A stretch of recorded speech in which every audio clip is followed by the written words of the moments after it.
Shri Sai Ram, Sai Baba Mahaparayana, Sai Satcharitra Chapter 40. Stories of Baba attending Mrs. Dev's Upanayan ceremony as a sannyasi with two others, visiting Hemant Pant's house in the form of his picture. In this chapter, we give two stories how Baba attended the Udyapan ceremony organized by Mr. B.V. Dev's mother at his house at Dahanu, and how Baba attended the Shimga dinner party in Hemant Pant's house at Bandra. Preliminary. Blessed is Sri Sai Samartha, who gives instructions in both temporal and spiritual matters to his devotees and makes them happy by enabling them to achieve the goal of their life. Sai, when places his hand on their heads, transfers his powers to them, and thus destroying the sense of differentiation, makes them attain the unattainable thing. He who embraces the bhaktas who prostrate themselves before him with no sense of duality or differentiation, he becomes one with the bhaktas as the sea with the rivers. Now to revert to the stories of this chapter. Mrs. Dev's Udyapan ceremony. Mr. B.V. Dev was a mamlatar at Dahanu, Thana district. His mother had observed 25 or 30 religious oaths and a Udyapan concluding ceremony in connection therewith was to be performed. This ceremony included the feeding of 100 or 200 Brahmins. Mr. Dev fixed a date for the ceremony and wrote a letter to Babu Sahib Jog asking him to request Sai Baba on his behalf to attend the dinner of the ceremony, as without his presence the ceremony would not be duly completed. Babu Sahib Jog read out the letter to Baba. Baba noted carefully the pure-hearted invitation and said, I always think of him who remembers me. I require no conveyance, carriage, tonga, train or aeroplane. I manifest myself to him who lovingly calls me, and write to him a reply that three of us, the trio, myself, yourself and a third person, will go and attend it. Mr. Jog informed Mr. Dev of what Baba said, and Mr. Dev was very much pleased, but he knew that Baba never went to any place except Rahata, Ryu and Nimgon in person. He also thought that nothing was impossible for Baba as he was all pervading, and that he might suddenly come in any form and fulfill his words. A few days before this, a sannyasi in Bengali dress and professing to work for the cause of the protection of cows came to the station master at Dahanu to collect donations. The station master told him to go into the town and see the Mamlatar Mr. Dev, and with his help collect the funds.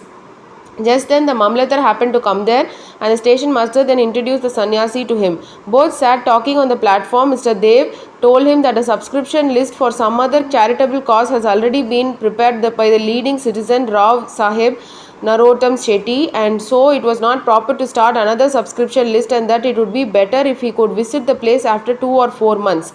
Hearing this, the sannyasi left the place. After a month afterwards, the sannyasi came in a tonga which stopped in front of Mr. Dev's house at about 10 a.m. Dev thought that he came for donations. On seeing him busy with the preparations of the ceremony, the sannyasi said that he had not come for the money but for the meals. Dev said, all right, you are welcome in the house. The sannyasi said, the two lads are with me. Dev said, well, come with them also. As there was about 2 hours for the meals to be served, Dev inquired where he should send for them, and he said that it was not necessary as he would come himself at the appointed time. Dev asked him to come at noon. Exactly at 12 noon the trio came, they joined the party, and after feeding themselves went away. After the ceremony was finished, Dev wrote a letter to Babu Sahib Jog complaining of Baba's breach of promise. Jog went to Baba with a letter, but before it was opened, Baba spoke.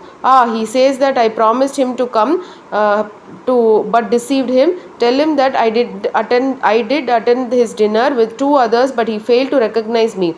Then why did he call me at all? He thought that the sannyasi came to ask for the subscription money. Did I not remove his doubt in that respect, and did I not say that I would come with 2 others, and did not the trio come in time and have their meals? See, to keep my words, I will sacrifice my life. I would never be untrue to my words. This reply pleased Jog's heart, and he communicated the whole reply to Dev. As soon as he read it, he burst into tears of joy, but he took himself to task mentally for wailing, blaming Baba. He wondered how he was deceived by him when Baba always meditated on him. He never expected that Baba would come to his house for meals. However, being much pleased with Baba's words, he went to his wife and informed her that being the holiday sannyasi was coming for meals, and that some more rice should be prepared. She inquired about the guest, who he was and where he was coming from. Then, not to cause any misunderstanding, he gave her the truth and told her about the dream. She doubtingly asked, If Baba would come there to Bandra from Shirdi, leaving the dainty dishes there to accept their coarse food, Hemant Band then assured her that Baba might not come in person, but he might attend in the form of a guest, and that they would lose nothing if they cooked some more rice. After this, preparations for the dinner went on, and it was ready at noon. The holka worship was through, and the leaves were spread and arranged with the rangoli around them. Two rows were arranged with a central seat between them for the honorable guest. All the members of the family, sons, granddaughters, daughters, son-in-laws, etc., came and occupied their seats, and the serving of the various items commenced. While this was being done, everybody was watching for the guests, but none turned up, though it was past noon.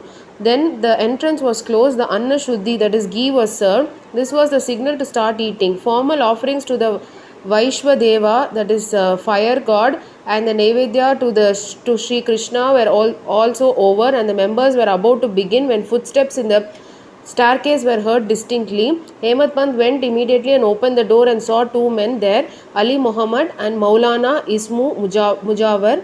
These two persons, seeing that meals were laid out and all the members were about to begin eating, apologized to Hemant Pant and requested him to excuse their interference, and they said, "You left your seat and came running to us. Others are waiting for you, so please take this thing and I shall relate all about it later at your convenience." So saying, he took out from his arm a packet wrapped in a old newspaper and placed it on the table. Hemant Pant uncovered the packet and saw, to his great wonder and pleasant surprise, a big and nice picture of Sai Baba.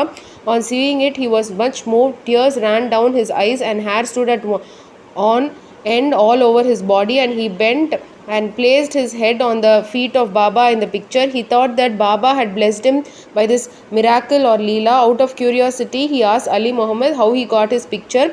He said that he bought it from a shop, and that he would give all the details about it afterwards, and wished that all the members were waiting for him and he should go and join them for the meal. Hemant Pant thanked them, bade them goodbye, and returned to the dining hall. The picture was placed on the central seat reserved for the guests, and after making the due offerings of the Naivedya, the whole party commenced eating and finished it in proper time. On seeing the beautiful form of Sai in the picture, everybody was extremely pleased and wondered how all this happened. This is how Sai Baba fulfilled his words uttered by him in the dream of Hemant Pant. The story of this picture with all the details, that is how Ali Muhammad got it and why he bought it and gave it to Hemant Pant, is reserved for the next chapter. Bo to Sri Sai, peace be to all. Om Shri Sai Ram.